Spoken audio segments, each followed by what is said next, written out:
What's going on, YouTubers? Another video on the SE-R, 1991 Sentra SE-R with the famous, infamous SR20 DE engine, dual overhead cam, electronic fuel injection is what the DE stands for.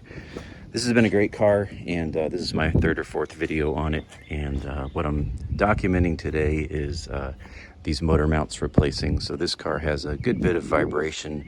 Once the car warms up, it's tolerable. You don't really notice it, but I do. But especially on a cold start, I noticed a ton of vibration. So there's 4 motor mounts. They are very, very easy to access. There's really no write-up needed for this. It's all intuitive, self-explanatory. I'll walk you through it real quick, and then I'm going to show you the condition of these 34-year-old mounts. You get the car in the air. I used ramps, and then I jacked both the transmission on the right and engine on the left, using, of course, a wooden block to take some weight off of that so you can get the mounts out easy. First mount is right here, and this one I actually took out. I could not find an OEM replacement, but the OEM one was in really good shape, so I just put it back in. The others, however, are pretty bad. So to do this, again, you get the car in the air. You just need to shoot some PB Blaster or your loosener of choice on everything. Let it sit a little while. Hopefully you don't have rust, and you'll be fine.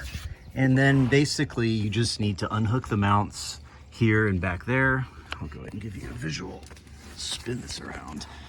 And right up in there, you can see the bracket here. Just one bolt also right here, and then you have 4 cross member bolts, 2 here and 2 right back there. Again, all very, very self-explanatory. Once you do that, you'll pull the cross member out, and you can actually get to this little mount without removing the cross member. So this is like a 10-minute change, and as you can see, this thing is just totally gone. I actually don't have this one yet. It's on the way in the mail, but this can be taken out without the cross member out. So I'll do that one later. But this one was attached right here, and you just pull it off with these 2. Everything's 14 millimeter. And then here's the new one. Show you side to side. This mount's actually not in awful shape. I didn't see any tearing, so it could be reused, but I did buy this new OEM Nissan mount, so I'm going to go ahead and put that in. This mount is in real bad shape. This is the transmission mount. So this one, same thing. You've got everything jacked. It's just 4 bolts. They're all 14s. One goes through the mount, and then the other 3 go in these 3 holes here. And I'll show you the location. Again, you really don't need a how-to. This is just so self-explanatory. Just jack the transmission. You got 1 there where the mount goes, and then you got 3 here. Pull all that out. And this mount was pretty toasted. You can see here, let me get out of the shade. Here's the new one, obviously. This is also an OEM Nissan mount. Not cheap. Amayama.com is your friend. And then this is the one that was in the car. And just look at this thing. It is just almost completely torn through on both sides. So look at that. So I'm excited to get these in, and this car is going to be a lot quieter and smoother. It should help with the acceleration feel too, because when you have mounts like this that are compromised, when you put a load on the engine, this is supposed to absorb it. But if it doesn't, because it's ripped, then you have movement. Kind of like, I always liken it to sort of like if you're trying to run with your shoelaces loose. That's kind of what driving a car with loose mounts is. Your shoes just moving back and forth on your foot, versus if you have if the mount is in good shape. Little tip here before I end. This is going to be a short video. Just wanted to update for the work on this car.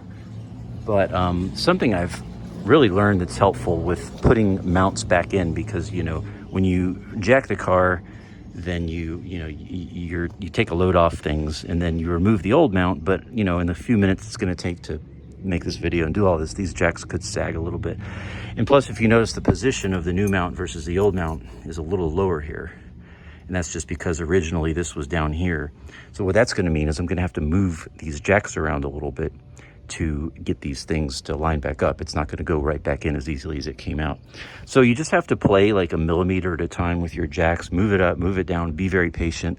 You don't ever want to force it in. Don't always turn them in by hand.